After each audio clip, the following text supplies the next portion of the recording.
Hello, Internet! Shouth is here, and it's time for another episode of Arena Time here on ShoutStone. We're following Trump as he makes his run through the arena, so without any further ado, let's get to the action right now. It is Jaina versus Jaina.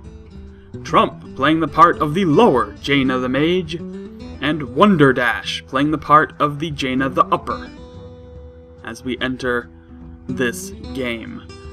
So I hope you all have been signing up for our tournament. We still need some sign-ups. We're going to be closing these sign-ups on February 11th, so get to that.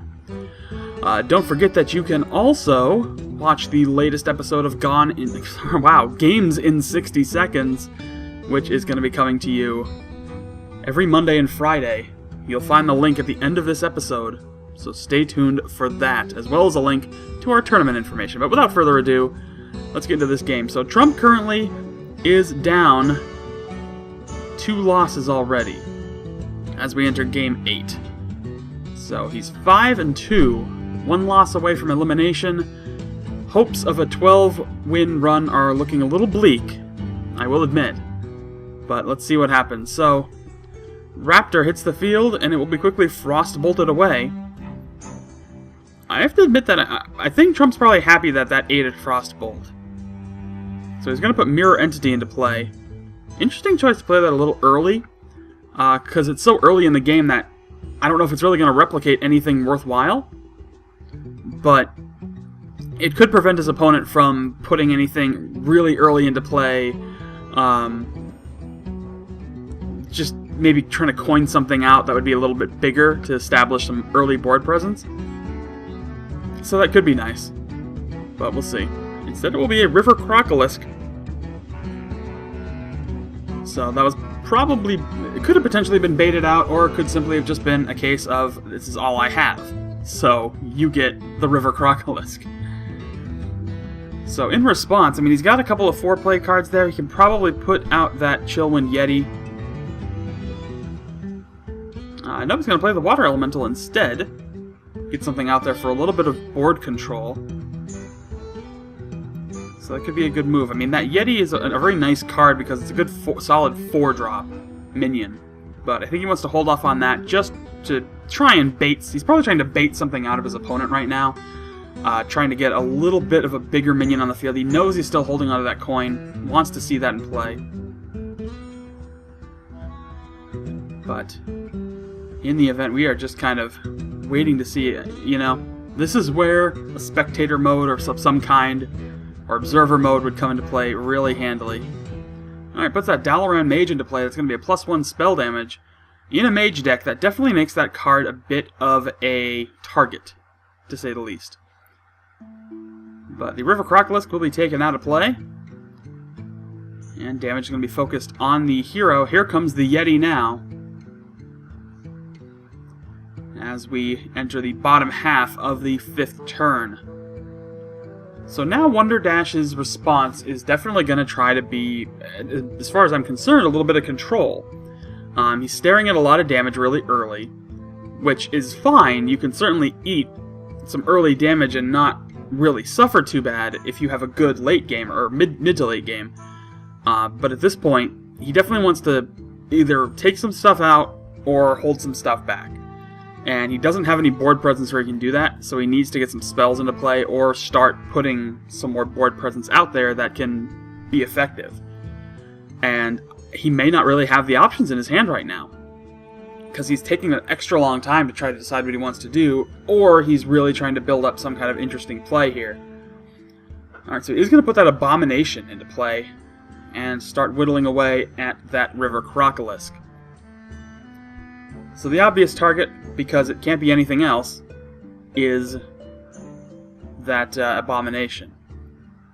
Now the Abomination will clear out 2 minions if he takes it out with the Chillwind Yeti. And yeah, if he takes it out with the Chillwind Yeti, both the Crocolisk and the Yeti are going to die. So he's going to burn the Yetis first and use that Elemental. So he was going to lose 2 minions anyway. I guess he wanted to keep the stronger one. Field is clear. And another 4 points of damage. So Trump's starting this game off pretty well. He's going to put another Yeti into play, I think. Indeed he will. And burn his last couple mana. with the quick point of damage, because why the heck not? Nothing else to do it. So the Yeti twins are in full effect for Trump at this point. As far as on his next turn, while it's hard to predict turns this far in advance when you don't know what his opponent's going to do, nor do I really know what options he's going to have as far as the next draw goes, but here comes the coin. That's going to proc once for that Violet Teacher. He's going to follow it up with an Imp Master.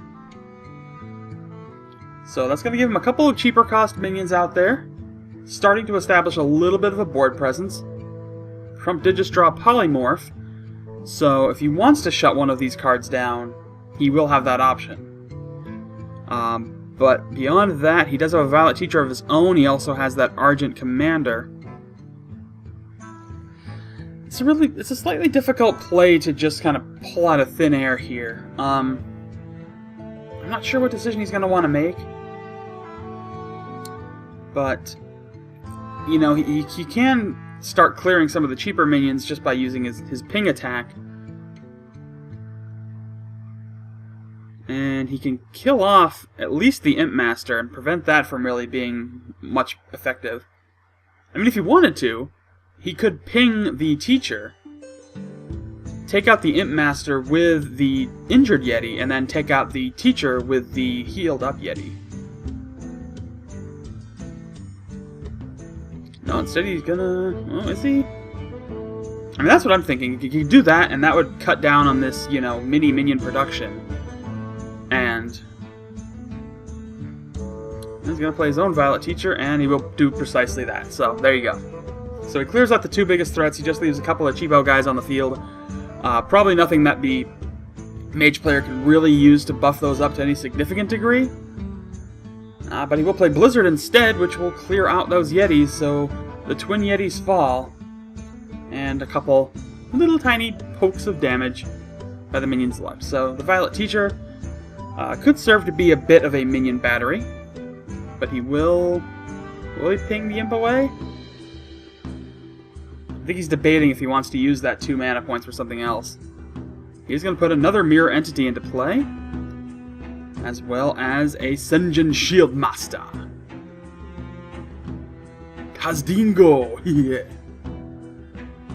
Alright. So Mirror Entity into play. Good time for it now. We're entering the late game, almost at the end game. Could see something a little bigger hitting the field. A Spellbreaker will come out, will silence, and will be replicated. Unfortunately, can't take advantage of the Battle Cry, but at least it's something of moderate stature. A little bit better than a River Crocolisk, I suppose. Still the same amount of health, though. Now he's going to Mind Control Tech away the Violet Apprentice. So, a little bit of minions out there, a couple more pokes of damage, but things are still looking fairly good for Trump. He does have that Raid Leader now, so we can put that into play. If he wants to shut down, you know, I don't know if he'd really want to burn a Sheep, though. At least not on anything that's out there right now. I mean, he could play that Violet Commander. I think that's what he's going to do. Followed up with the Raid Leader. That's going to buff everything up nicely. And he's going to have nearly enough to end this game. So now it comes down to the Mage player, or his opposing Mage player, finding a way to shut things down. And I don't think he's going to be able to do it. Even if... No, I mean, he could start to really do things. He'd have to get like a Flame Strike out there. But, yeah, I just don't think he has the output to really shut this down, but we'll see. Gonna put an Accolade of Pain, which is okay, but Mad Bomber hoping for something good. Oh, it did not hit. That's a gamble. Playing Mad Bomber when you have 1 HP is a gamble. Fortunately, there was a lot of targets, so the odds were in his favor, but still, that's a gamble. Well, it did kind of pay off. But he knows that he has nothing else he can do. He's going to attack in with every minion he has. I guess just for the sake of saying he did it. But that is it. So Trump will pick up another win and move on to 6-2. And we will see Game 9 on Friday. But there you have it. That is it for this episode of Arena Time and this episode of Shoutstone. I will be back on Wednesday tomorrow, thanks to this slightly delayed episode. I'll be back tomorrow with the Game 2 of Total Biscuit versus Nick Murphy of Continue. Let's see where that series goes. But don't forget to watch Trump stream and on YouTube. We've talked about that in previous episodes, but also sign up for the tournament. Here's the link. Watch the latest episode of Games in 60 Seconds. There's the link for that. Thank you all so much for watching. I will see you folks next time.